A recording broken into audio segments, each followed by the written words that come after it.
One of the significant things, one of the key things I do in this book is I identify the people who've been driving the anti-Trump plot for 8 years. I think it's very, very important that we see the person who's in charge, the person who's been captaining this ship, again, is Barack Obama.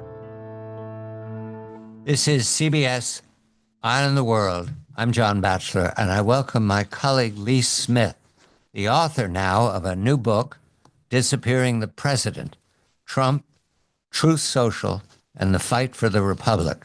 Lee, congratulations and good evening.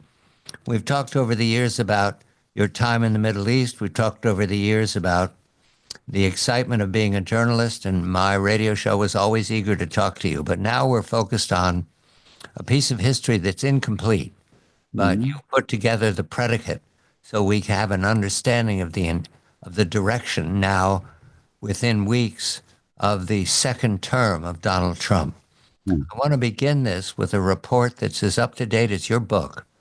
This is NBC reporting in these last hours. Meta, the parent company of Instagram, Facebook, and WhatsApp, said it had donated $1 million to President-elect Donald Trump's inaugural fund. A spokesperson for the company confirmed the donation to the Wall Street Journal. The donation is the latest swing, writes NBC, in the up-and-down relationship between Trump and CEO Mark Zuckerberg's company. Trump this year publicly threatened Zuckerberg with life in prison if he did anything Trump viewed as illegal during this year's presidential election campaign. Okay, Zuckerberg and Facebook.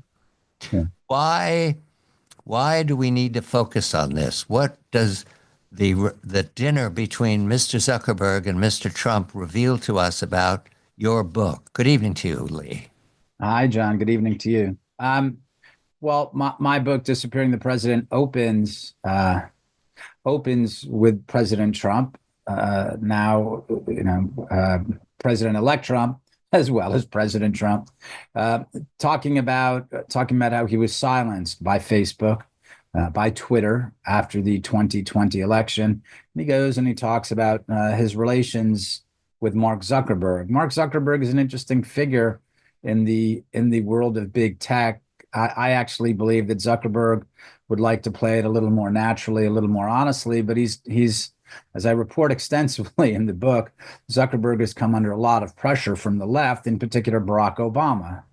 Zuckerberg was read out by Barack Obama in November 2016 after Donald Trump's first election, and Obama held Zuckerberg, as many did, responsible for Trump's victory, and they wanted Trump censored. And that's actually the beginning of the censorship campaign right there in November 2016 when Obama reads out Zuckerberg. And so we've seen the fines that Zuckerberg has asked to pay. He paid $400 million to boost the Democrats in 2020. They also sent a fake whistleblower after him in 2021. So the Democrats have really ridden Mark Zuckerberg pretty hard. And I'm not a Mark Zuckerberg defender. I'm just saying that it's important to understand how this is going. And the fact that Zuckerberg is now paying $1 million for the Trump inaugural, I think it's a good thing. I don't think that this represents an enormous shift from, again, I think the way that most of the big tech platforms would like to play it, they'd like to be right down the middle, not alienate the left or the right. But again, the left is going to continue to put pressure on Zuckerberg, and it's the left that's threatened to regulate social media, not the right. So again, I'm glad that it looks like there's some sort of rapprochement, but I think it's too early to recognize this as an enormous sea change in either the political sensibilities of Silicon Valley or in how the left intends to treat its an industry that since Barack Obama's first term, when Chris Hughes, then of Facebook, helped him to the presidency, I think that the left still believes that they own big tech and big tech should be beholden to them. So again, I appreciate the optimism, but I think it's too early to see which way this is going to go. There are two components to the case that Lee lays out about how the shadow network, he calls it, capital S, capital N, conduct their business. Censorship is one, and surveillance is the other. So before the election of November 16, we need to include a predicate for all of what we're about to speak to. It's called Crossfire Hurricane. What was that, Lee? Well, Crossfire Hurricane, that was the John, it's great to talk about this again with you. You and I have been speaking about this now for about 8 years. This, of course, was the name of the FBI investigation, the phony investigation into the Donald Trump 2016 presidential campaign. And of course, this is when when many of us first started notice that something was wrong here with our intelligence services, with the Democratic Party that was targeting Donald Trump. So yeah, this is really the first piece of evidence that surfaced that something profoundly wrong that had happened to the country. And what I report in Disappearing the President, we've used the phrase "the deep state" to great effect over the last 8 years to explain what our federal government looks like and why they've been attacking Donald Trump. But I'm afraid that the phrase "the deep state" it describes something. It's an amorphous entity, and I'm afraid that just leaving it at the deep state doesn't quite describe what's been going on for the last 8 years. And I thought it was very important to start putting names to leadership, specific people who had been targeting Donald Trump and why. And as you referred to before, I call them the shadow network. And at the top of this organizational chart, I put Donald Trump's predecessor, Barack Obama. And I think if we look even at Crossfire Hurricane, at the time, John, when we first started getting news of the FBI investigation, the plot against Donald Trump, we talked about the Hillary campaign for president. Have they paid for the Steele dossier? And all of these are important details. But the essential fact is this: the people who ran that operation were Barack Obama's spy chiefs, right? Especially James Comey and John Brennan. And as we know, Barack Obama knew about this no later than April 2016, according to John Brennan himself. Obama knew about the phony Russia plot, and nonetheless, it continued. And then it turned into a surveillance campaign, or with the FISA warrant. After Trump's election, it turned into the special counsel investigation. So one of the significant things, one of the key things I do in this book is I identify the people who've been driving the anti-Trump plot for 8 years. I think it's very, very important that we see the person who's in charge, the person who's been captaining this ship, again, is Barack Obama. I'm speaking with Lee Smith. Disappearing the President is the new book, Trump, Truth Social, and the Fight for the Republic. January 5th, 2017, not 6th, 5th, at the White House, in attendance of an extremely important meeting, the principals in the shadow network, if I extend myself into the metaphor. The President of the United States and his intelligence chiefs and his law enforcement officers and his close lieutenant and the Vice President of the United States, Joe Biden, who will become the President of the United States in some years' time, though none of those players knew it at that moment. What happened in that meeting? What's important that you must emphasize to understand the scale of this, Lee? Well, I mean, the central fact of the meeting is that Barack Obama instructed, as he was on his way out of office, Barack Obama had less than, or a little more than 2 weeks left in his term at that point. He was leaving the morning of January 20th, or he was leaving the White House. He was not leaving Washington. And we'll touch on that in 1 second. But let's focus on that January 5th, 2017 meeting. What happened then was that Barack Obama, on his way out, instructed his FBI chief, James Comey, to continue the surveillance and investigation of Donald Trump, which had started with candidate Trump. Then it was President-elect Trump. But what Obama is telling Comey right then is he's saying you have to continue to spy on Trump even as president and spy on the Trump White House. So it's very shocking.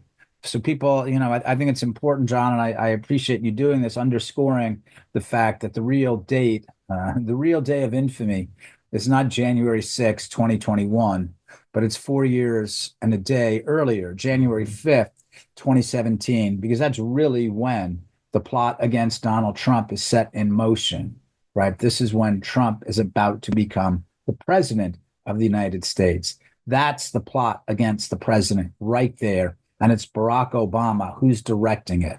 Right. Very important to understand this. This is not the deep state, an amorphous entity with some will of its own. It's being directed by Barack Obama. Look, I think that it's important for us to look at some of the strange things that Obama has, the things that have been normalized, the things that we now just come to accept as fact. For instance, the idea that Obama is the first president of the first former president to have stayed in Washington after his term in office. The last time this happened was Woodrow Wilson, and this was 100 years ago, and Wilson had suffered a debilitating stroke halfway through his second term in office. So Wilson couldn't leave. Barack Obama decided at the beginning of his second term that he had resolved to stay in Washington, D.C. John, as you well know, and we've talked about this before, the reason that presidents leave, the reason that it never occurs to former presidents to stay in Washington is they would never want to leave any indication, any evidence that they are still involved in active politics. Their departure from Washington underscores a central fact of our republic, and that is the peaceful transfer of executive authority as invested in presidents of the United States by the American people. So to stay in Washington the way that Barack Obama did cuts against not only protocol, but it cuts against the very principles upon which our republic is founded. To Barack Obama, this doesn't matter because what he wanted to underscore rather was that he's still running the show. Living in Colorado, a mansion in Colorado, less than a mile from the White House, is where he established his shadow White House. So these are extraordinarily abnormal circumstances, and of course, John, the mainstream press won't report this. They won't touch it.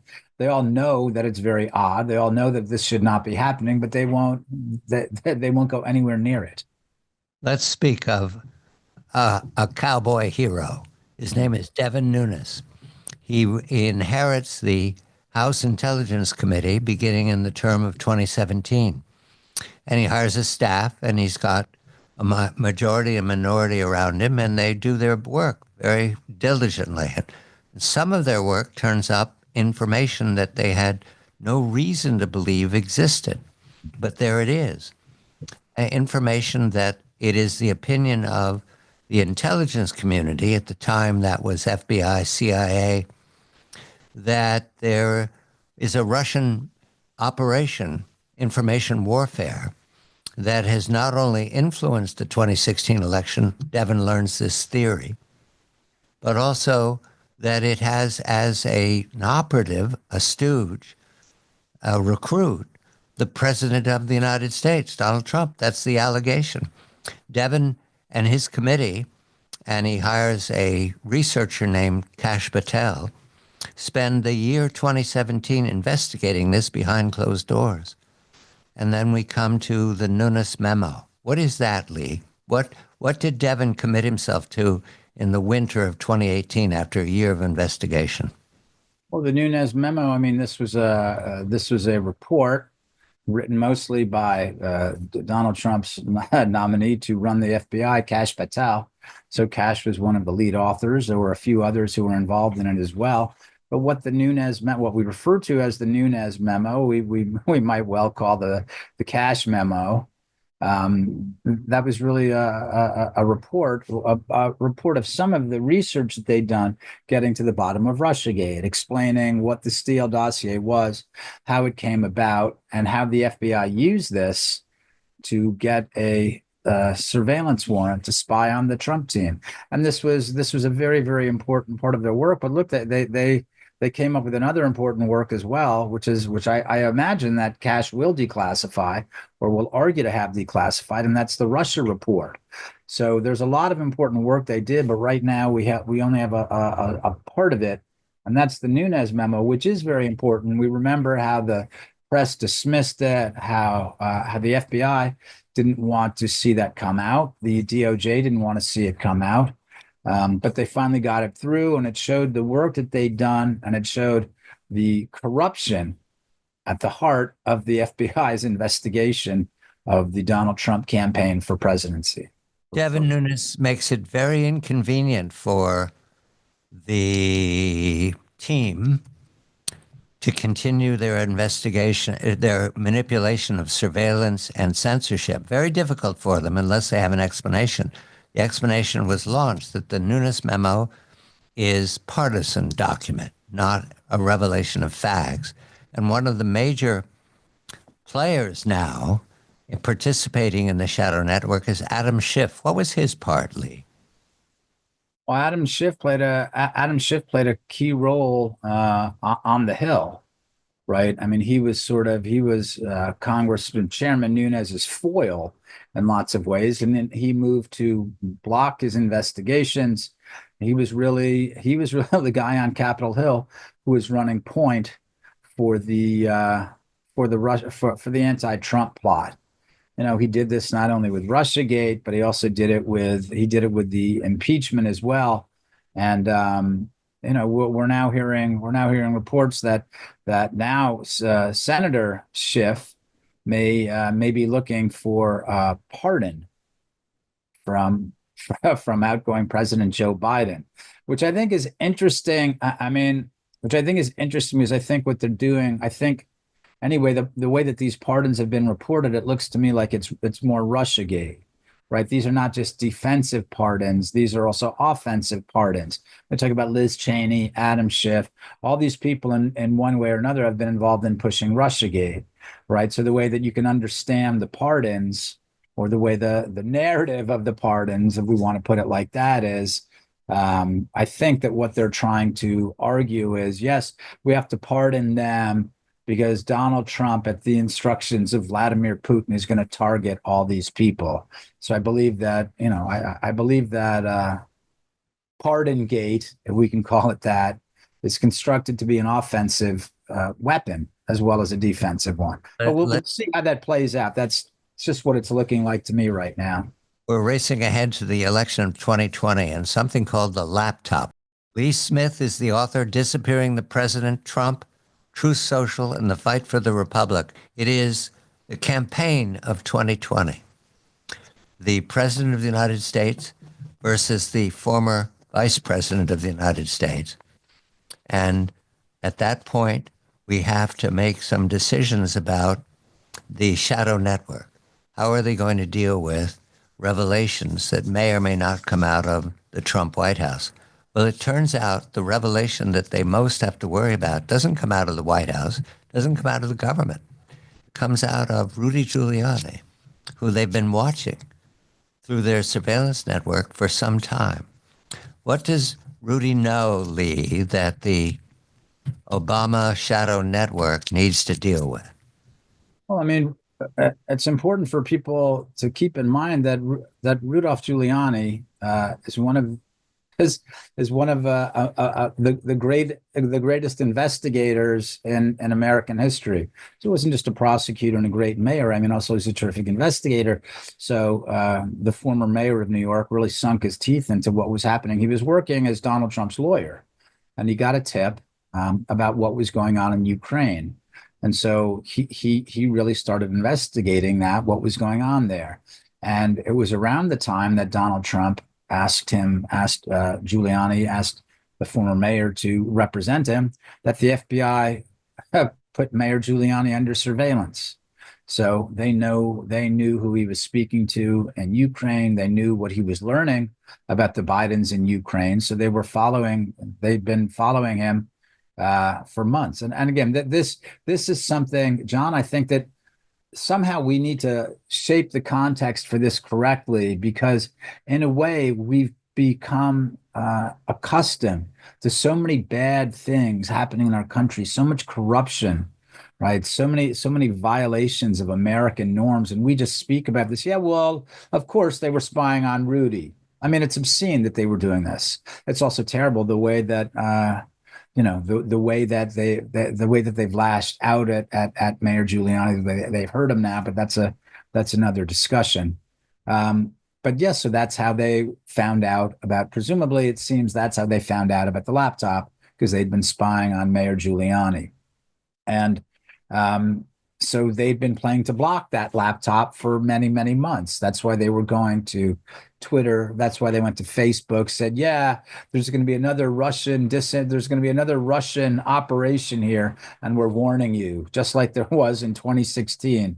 And of course, the people at Facebook and Twitter, instead of instead of pushing back, they let themselves get bullied by the FBI. And I explain in the book the different methods that the FBI used to push around the different big tech executives. I mean, some of it was essentially seduction. Oh, we'll give you a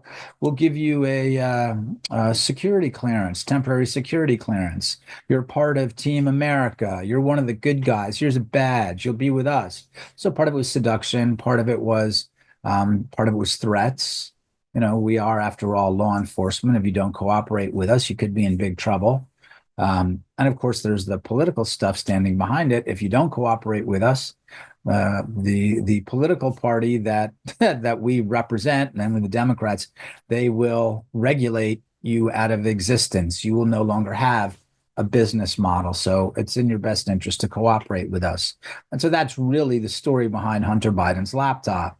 And that's where you see a combination, as with Russiagate, you see a combination of the media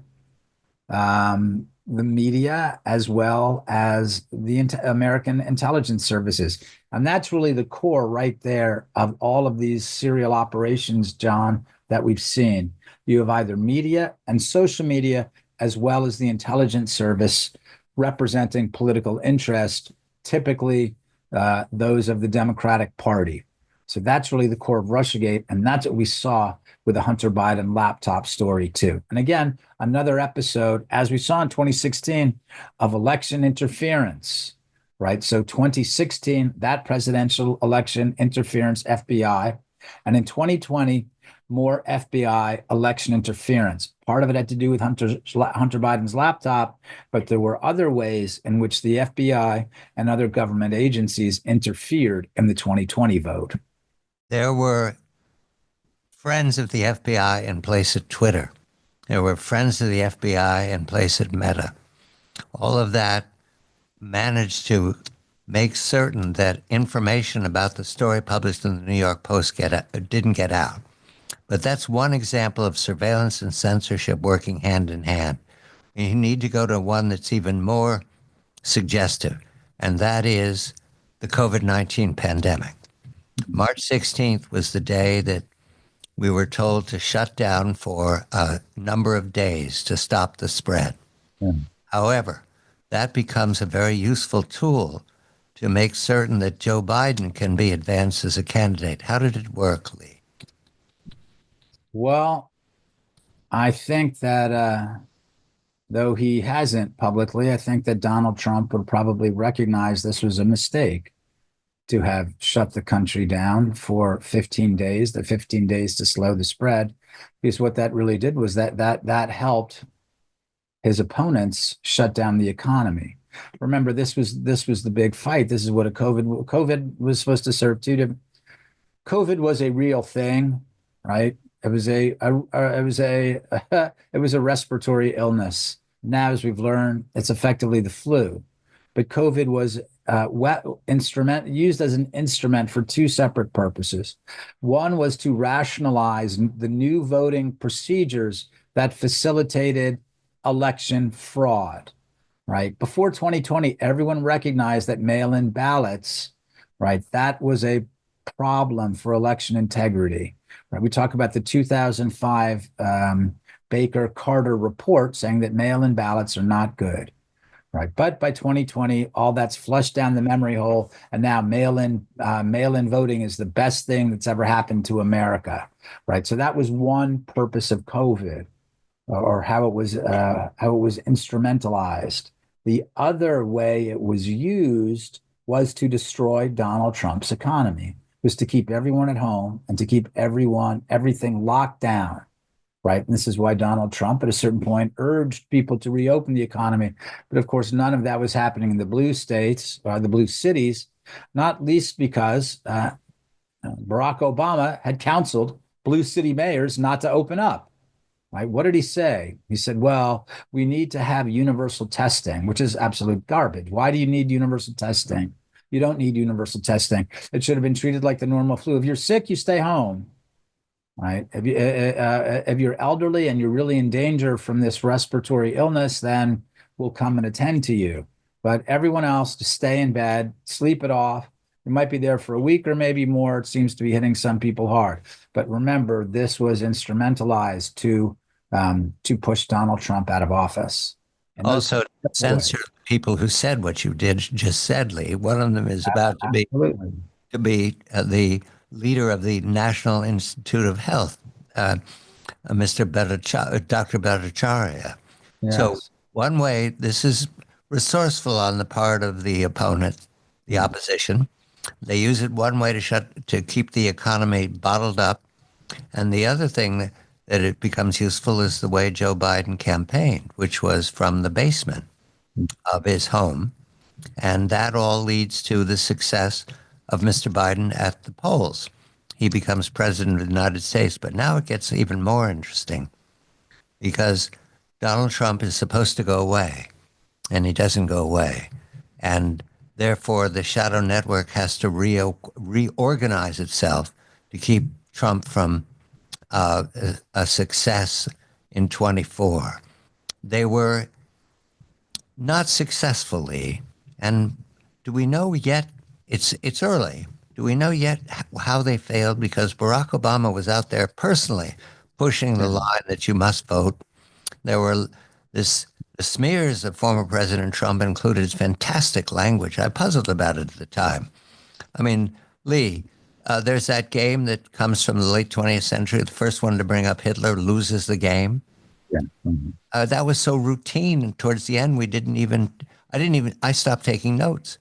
Was that panic on their part? Was that desperation to call the Republican Party fascist? Well, they've been doing this for decades now, and a lot of people forget. They did this to, as Devin has spoken with you, I'm sure, John, they did this with Mitt Romney. They did it with John McCain. They did it with George W. Bush. They did it with, they've done it with they did it with every Republican candidate, Republican president going back decades. So the idea that they're doing it to Donald Trump was certainly not a surprise. I mean, the big difference, as Devin points out, is that Trump says, I'll suck an egg. Donald Trump doesn't countenance them. He doesn't try to apologize and say, "Why? No, I'm not really Hitler. I'm really a good guy." Blah blah blah. And all the rest, they played the left's game. Oh, call me Hitler. I mean, look, and for Donald Trump, the biggest problem is this all started not when they called him Hitler, but when they said he was run by Vladimir Putin. Right. So Donald Trump has been through this. He's been through it many times before. Yeah, I mean, it indicated to a certain extent left-wing desperation, but again, it's just one of their classic moves. They do it all the time, so it's hardly any surprise they did it this time. It comes to tragedy, though, with the 2 assassination attempts. Well, that wasn't just about Hitler. Yeah, as I explained, that political violence that starts with John Brennan's intelligence community assessment. That right there is the most dangerous instrument that Barack Obama has wielded in his nearly 3 decades in public life now, right?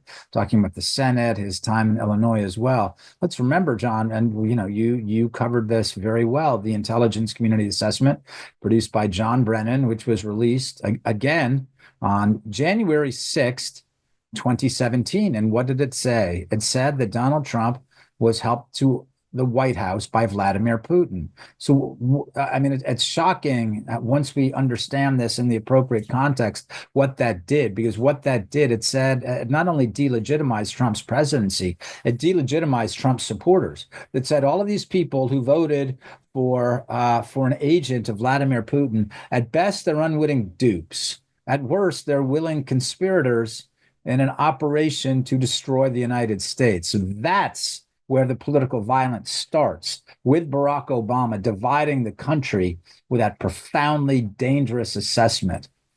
Lee Smith is the author of Disappearing the President, Trump, Truth Social, and the Fight for the Republic. Truth Social. Devin Nunes is CEO in Sarasota, Florida. This is an answer to the censorship and to the surveillance. My experience with Truth Social is that it practices this old-fashioned document called the First Amendment. Mm. Lee, we have right now on the eve of a new administration, Kash Patel nominated for the FBI, Tulsi Gabbard nominated for DNI, John Ratcliffe nominated for DCI, Pam Bondi nominated for DOJ, Attorney General. That sure looks like the good guys are coming around the block to reestablish regular order in Washington. Am I being too rosy here, Lee? I think that well, look, John. I mean, we both know Kash Patel, and so I mean, we know that Kash is not only a good guy, but he works extremely hard. He knows where to find things, and as I quote Devin in the book, saying he hired Kash to kick down doors, and that's why Donald Trump has named him FBI or nominated him to be the FBI director for the same reason, to kick down doors, to find out what's been going on over the last 8 years, presumably going all the way back to Russiagate. And a lot of those documents will be found at the FBI, and up through the Hunter Biden laptop up to the present. So no, I'm incredibly optimistic about it, and also I think that that's what the public needs as well. The public wants to have confidence in its public servants. They want to look at the FBI the way that they looked at the FBI when we were all kids, right? When the FBI was the world's leading law enforcement organization, and they were the good guys, and they knocked down doors, and they got bad guys, terrorists and white collar criminals and everything. And that's what people love about Kash. And that's what Kash talks about: kicking down doors, getting terrorists, getting bad guys, not using the power, not using that power against American citizens, against political opponents, against pro-life activists, against teachers at school board meetings. So people are right to be very excited about it, and you see the excitement and enthusiasm on social media when people have pictures of Kash, and so yeah. So I think it's a very exciting time, and it's right for people to feel optimistic about this. Remember the two parts of the thinking of the shadow network. One was censorship, one was surveillance. Surveillance is no longer going to be easy or possible, to my understanding. Censorship would be, except for Elon Musk, accidentally on purpose, buys Twitter. At that point, I didn't understand, but I do better now. There was panic among the resistance, which is what the romantically called shadow network turned into. Panic, and I thought, why panic? Not because they couldn't post on Twitter. I'm asking a question, Lee, but because Twitter wasn't censoring their opponents. Is that why they abandoned Twitter? Yeah, they were, they thought it was no longer a useful weapon for them because they couldn't shut people down the way they used it to shut down the news of Hunter Biden's laptop. As I explained in Disappearing the President, the internet, for better or worse, really is the public sphere now. As Mike Benz put it, it's sort of the Library of Alexandria. It has all of the records. It has all of our records going back millennia, but it also has, it's where people argue things openly and publicly. And if one side is being shut down, then it's not really a public sphere. Then it's not really open. And so Elon Musk helped reopen the public sphere. But look, I should do that. And Elon Musk deserves a fair amount of credit here. But Donald Trump points out in Disappearing the President, he said, I don't think Elon would have bought Twitter had we not started Truth Social. And I think that's correct. And the way that these guys see it is that both President Trump and Devin and others at Truth Social, they really believe that, and I agree with them. I think it's correct. I think without Truth Social, none of these things would have happened. Elon Musk would not have bought Twitter, and we wouldn't have a pillar of an alternative media ecosystem, a dissident media ecosystem, if you will, that John, you've been a part of for many years right now. And we can go around and we can, people like John Solomon and Sarah Carter as well. But Truth Social is really one of the pillars of this. And so they see it, President Trump and Devin, is that truth is really kind of the backstop, that without truth, a lot of these other things fall apart. And I entirely agree. So again, Elon Musk deserves a lot of credit. Twitter's a terrific platform now. Well, it's a very good platform. There are still problems with it, of course, which I'm sure Elon Musk himself recognizes. But again, this doesn't happen. I don't believe it happens, and neither does Donald Trump or Devin Nunes believe that Elon Musk takes over Twitter without Truth Social. So Truth Social is key. It's an extremely fertile moment right now for the new administration. You're never better looking than the day before you get married. So what we have here is an yeah. That's a nice way to put it. What we have here is an opportunity for a bride and groom to go sailing off into the future together. Lee Smith, the book is Disappearing the President, puts all this together, lays it all out from 2016 till right now. Trump, Truth Social, and the fight for the Republic. This is CBS Eye on the World. I'm John Batchelor.